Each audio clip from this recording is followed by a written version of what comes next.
देख देख देख साला हो कतना बढ़िया माल आवती है। ए साला गजब के बा।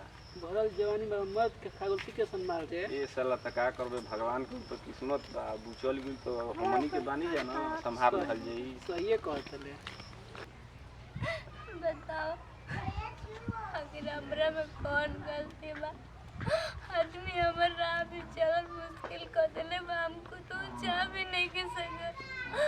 चलो तो आदमी बोली बोल देता। हे भगवान, ये उम्र में हमरे के विधवा काहे बनैला? आखिर कौन हम कौन झुक के हमरा के बदला ले तोड़ा भगवान, कौन झुक के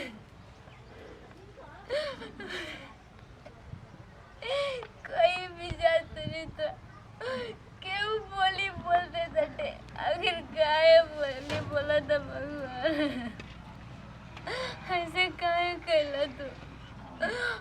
बतावा ऐसे काहे कैला?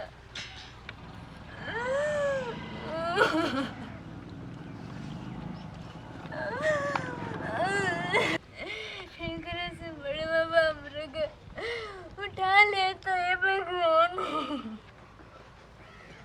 ये सब काहे सुना दे? काहे रे पतैया, काहे दुआरे पे बैठ के रोते रे? हाँ? का बात बा रे?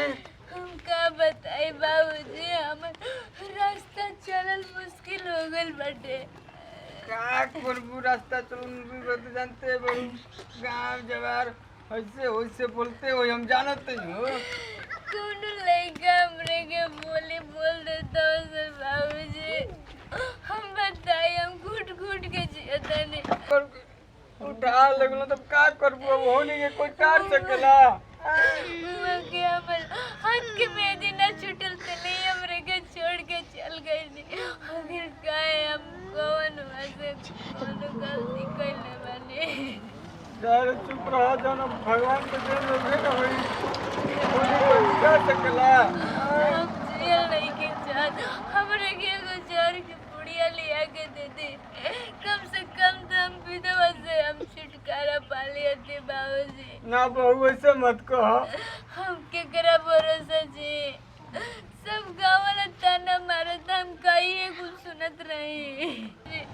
हमारा चलल मुश्किल बाटे। रो मत ज्यादा। हमारा चलल मुश्किल बा बाबूजी। भगवान हमारे को उठा लेना तो बड़े हमारे को उठा के ले रही थी वहाँ से पहले। हाँ बाबूजी। ज्यादा चुप रहो बहू, चलो घर में चलो। हम घर में ना जाए बाबूजी। हम बाबूजी काहे गई रोतले? क्या कर मेरे बच्चा? बाबूजी रोतलू? अरे हम का बताए दर अब तो जौन हो गई तो हो गई। दर भैया छोड़ के हमरे के चल गई, नहीं पाप के भागी बना के हमरे के सब ताना मारत बाटे। उल्टा सीधा जवन ना बोले के तेवन लोग बोला था। बताई हम कुल कैसे सही एकरा बाबा के समझावा बच्चा, सबूर धरा, ठीक न? बाबूजी नहीं रहो, चुप रहा। हम अपने नहीं चल जाते नहीं। ना बाबू नहीं हो जाएगी, क्या करबू? ना बाबूजी हम अपना नहीं चल आखिर ये रूप में बानी है लोग एक से एक बोली बोलता। अयो बट नहीं हो रहा जाइम तो नहीं हो रहा कि आदमी कुछ और ही बोली कोई लिए का जने कोना नक्षत्र के चावल बेचा बागल अपन मरद के। तो जेकरा जोन बुझाता कहता, ठीक न? बेटी मत रो, चल हम तर शादी करा दे। ना बाबूजी का कहता नहीं, हम उनकर याद कैसे भुला सकी ना? मिनटों मिनट में हम कहीं गिर तो रहनी था, वहाँ के दर्द होत रहे। हमें इतना प्यार करी ना उनकरा से, वो हमरा से बहुत प्यार करत रहनी। हम कैसे भुला? का कबू तर नसीब मेरा रहो, चलो हम दूसरा ना शादी कर बाबूजी, दे। हम दूसरे घर में शादी ना करो। हमरे के ही जीवन जिए दे, ना तो हमरे के गुजार के पुड़िया दे दी, हम मर जाए। ज्यादा चलो। दूसरा संग बियाह करे की तैयारी नहीं क्यों होत हमारा तो एकदम मथवे काम नहीं के करत बुझाता कि बबुए से बियाह करावे के पड़ी एकरे से बियाह करा दी तब तो कुछ रुको ओकर से हम राय ले लेतनी। ए बच्चो बच्चो छोटो को आओ बाबू का बाबूजी बैठा कौन है ना फौजी के तो मैं तेरे भैया नहीं खा तो सोचे तर नहीं तो दूसरा से तू शादी करे खातिर तैयारी नहीं के तो कहनी कि तू हरे से करा दी हमारा सब हम छोटी को ना बनी का करबो हो बबुआ मानत होइए ना हम ना शादी करब कि तेरे मान जो बाबू का कर ना घर वो हमार भौजी लोग हम शादी करब हम ना करब जाए दो घर की इज्जत बा गोरई में रह दे रे हमर बाबू ना जाए दो हम ना शादी कत कितना कितना ताना मारते से मेहना मारते से ओकरा के हैं चाहे दम मान जा ठीक नु ना हम ना शादी करब बच्चो मान जो या कोल फौजी से बात मानल जाला भैया है ने का कर बता तब ऐसे ऐसे स्थिति में बैठ हमनी के हैं तर तन को समझदारी नहीं के चलो मान जा चल चल चलो चलो हो बच्चो चलो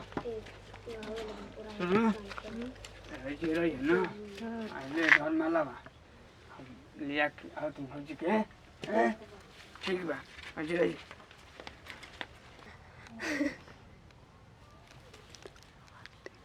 ए बताया तो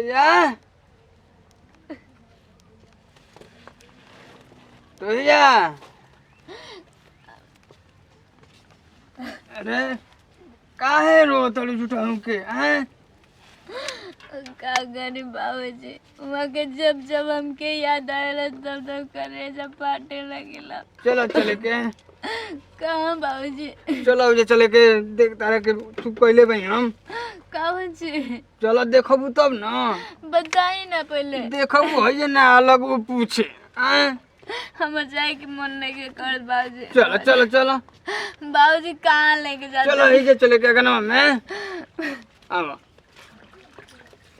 कहाँ लेके जाते हैं बाबूजी? अरे चलो ना देखो बबुआ से तार जुगाड़ लगोने की शादी कर लो का देवर बाबू से यहाँ के हमर देवर जने इतना छोट बनी हम शादी यहाँ से ना करो।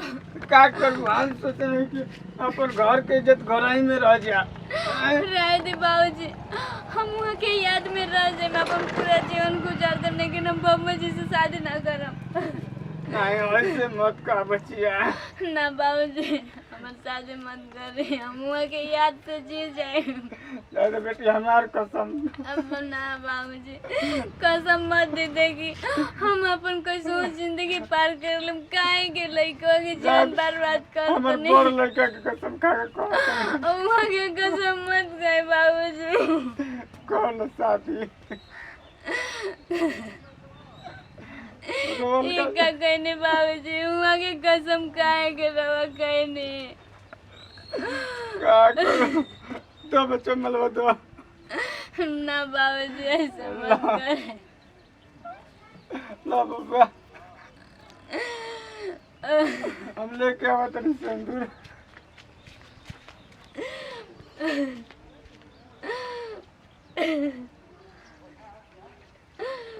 हे भगवान ये क्या कहने बाबूजी नत करे हम बाबूजी से शादी ना कर यहाँ के भी खेले खाए के पड़े के उम्र बटे रोला गाला से का फायदा भाई तो ना गेल पे तुम देखल जाओ डालो बाबा माला डाल दो डालो डालो बच्चिया डालो डालो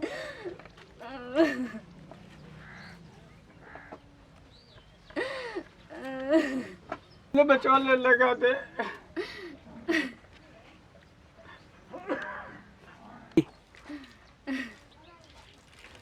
चलो हो गई खुशी खुशी चलो जा रहा क्या ठीक है चलो चलो चलो जा आओ जा जा घर में जा जा। नमस्कार, हमारा नाम शिव कुमार। नमस्कार, प्रणाम। हम मंजू मौर्य। हमने के वीडियो देखनी जा एगो विधवा मेहरानू पर कितना अत्याचार भलटे। अत्याचार का गांव घर में कतहूँ भी जात रहनी तो कितना बोली ताना मारत रहे आदमी। जरूरी नहीं कि मेहरानू गइले से आदमी डेट कैले बन। कुछ खास बात ऐसा रह सकेला, रोग विराग चाहे वही टाइम में लिखल होई उनका डेट करे के, लेकिन ताना ना मारे के चाहिए तरी। आ हमनी के देखनी जब देवर से शादी भइल हटे अपन घर के इज्जत घरे में रखे खातिर, लेकिन खास करके छोटा बड़न ऐसे ना करे के चाहिए। लेकिन जो भी हमनी के वीडियो में गलती सही होखल हो ओकरा के छोटा समझ के हमनी के माफ़ करम। आ यही वीडियो से हमनी के लेते हैं विदाई। अगला वीडियो में फिर मिलल जी। हमनी के लास्ट में का बोलन जा, लोटा के घंटिया दबा के ओके।